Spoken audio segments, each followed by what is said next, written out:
નમસ્કાર દર્શક મિત્રો, મહામંથન મંતવ્ય ન્યૂઝમાં આપનું સ્વાગત છે। બગદાણાના કોળી સમાજના યુવક નવનીતભાઈ ઉપર હુમલાની ઘટના બાદ હવે કોળી સમાજના રાજકીય નેતાઓ, આગેવાનો છે, સાંસદ હોય, ધારાસભ્ય હોય કે પછી મંત્રીઓ હોય, તે નવનીતભાઈની મુલાકાત લઈ રહ્યા છે। આ ઘટનાને લઈને માહિતી મેળવી રહ્યા છે અને તેમને આશ્વાસન આપી રહ્યા છે કે આ સરકારમાં તેમને ચોક્કસથી ન્યાય મળશે અને જે લોકોએ આ કૃત્ય કરાવ્યું છે તેમની સામે પણ કાર્યવાહી કરાવીશું। ત્યારે સમગ્ર ઘટનાને લઈને મહુવાના હનુમંત હોસ્પિટલમાં હાલ નવનીતભાઈ સારવાર લઈ રહ્યા છે। ત્યારે ગઈકાલે મંત્રી કુંવરજી બાવળિયા અને સાંસદ રાજેશ ચુડાસમા છે તે નવનીતભાઈની ખબર અંતર પૂછવા માટે હોસ્પિટલે પહોંચ્યા હતા। આ દરમિયાન જે કોળી સમાજના આગેવાન છે નવનીતભાઈ, તેઓ ધ્રુસકે રડી પડ્યા હતા, જેમાં તેમણે ફરી પોલીસ સામે ગંભીર આક્ષેપ કરવાની શરૂઆત કરી। તેમણે કહ્યું કે મારા દીકરાને પોલીસ દ્વારા બોલાવવામાં આવ્યો અને ત્યારબાદ દમ મારવામાં આવ્યો। આ ઘટનાને લઈને જે ધાક ધમકી તેમના પરિવારને મળી હોય તેવા આરોપો તેઓ કરી રહ્યા છે। ત્યારે હવે મામલો છે તે બિચકતો જઈ રહ્યો છે। આ સમગ્ર ઘટનામાં જે સંવાદ થયો છે હોસ્પિટલની અંદર તે વિડીયો જુઓ। સાંભળું તો બધે કાળું કરી નાખ્યું છે। 500 કે 200 આખા શરીર પાછળમાં જે જોવાય નહીં માથાનો વાગ બધી વાર હાથ ભાગી નીકળ્યો સાહેબ, બધું એની માંસપેશી એક કાળી મચ બાળી દીધી આખા શરીરે, એટલા દંડા પડ્યા છે શરીર સારું નથી। હા બીજો નો જીવતો રહી શકે।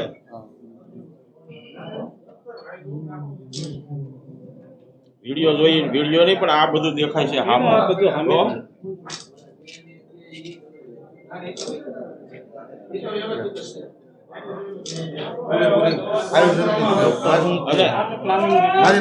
આના મનમાં કોઈ ઘટના એવી હતી જ નહીં। આ તો ખાલી સેવક તરીકે જ હતી વાત કરીને આ ભાઈ તો નતો કે આમ નમસ્તે મળવા મળતે જ તો ખાલી એમ જ થઈ ગયો છે। ચિંતા બસ રોવાનું હિંમત રાખો, હિંમત રાખી તો એટલી હિંમત રાખી છે। તમારે છે ને કઈ ઓછું નથી લાવવાનું, શાંતિથી હાજર થઈ જાઓ। સમાજ આખો હારે છે મગર આખા ગુજરાતના કરોડો કોળીઓ તમારી હારે છે, શાંતિ રાખો। હિંમત રાખવાની ભાઈ, હવે તું એટલી હિંમત રાખી છે તો હો પાણી પીવું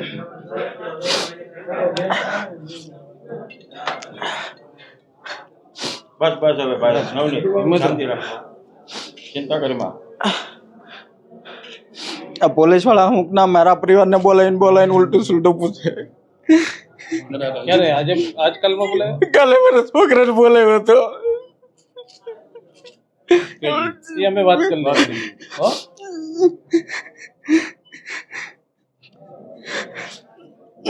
મેં બધું લખાયું, બધું કીધું છે, તો મેન આરોપી છે એનો તો કોઈ વસ્તુ લેતા જ નથી।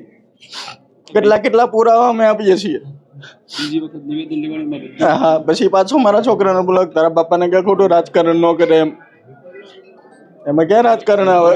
પોલીસ એમ કીધું। હા, ડીવાયએસપી કાલે મારા છોકરાને હા ડીવાયએસપી એ કીધું। બેન છે હા, પૂછો મારા છોકરો જો અહીંયા જ છે।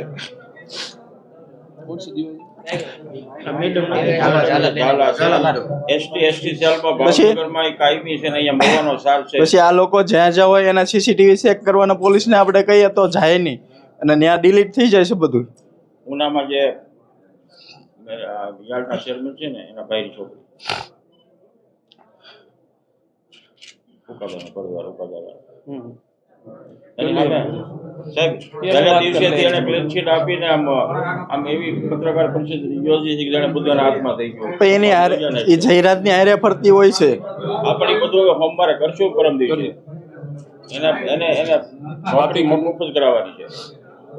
પેલા દિવસે એના અજાણી આરોપી તરીકે જાહેરાત કરી દીધી કે ભાઈ તપાસ કર્યા વગર તપાસ બરોબર નથી, ડાયરેક્ટ કહી દીધું કે ભાઈ અજાણ્યા શખ્સો છે। આ ભાઈએ શખ્સોના નામ આપ્યા છતાં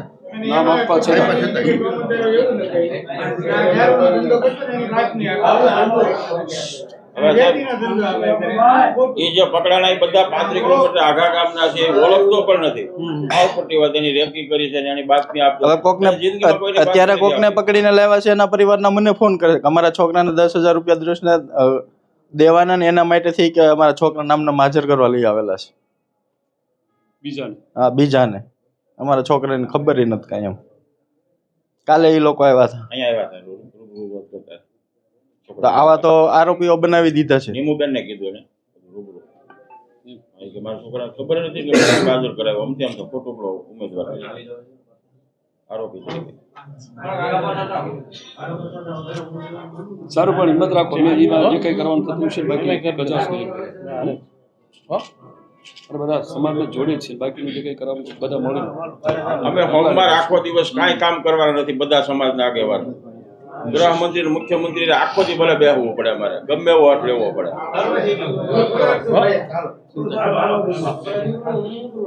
સારું છતાંય મોટું કરાવી દેવાનું સોમવાર કરીએ છીએ છતાંય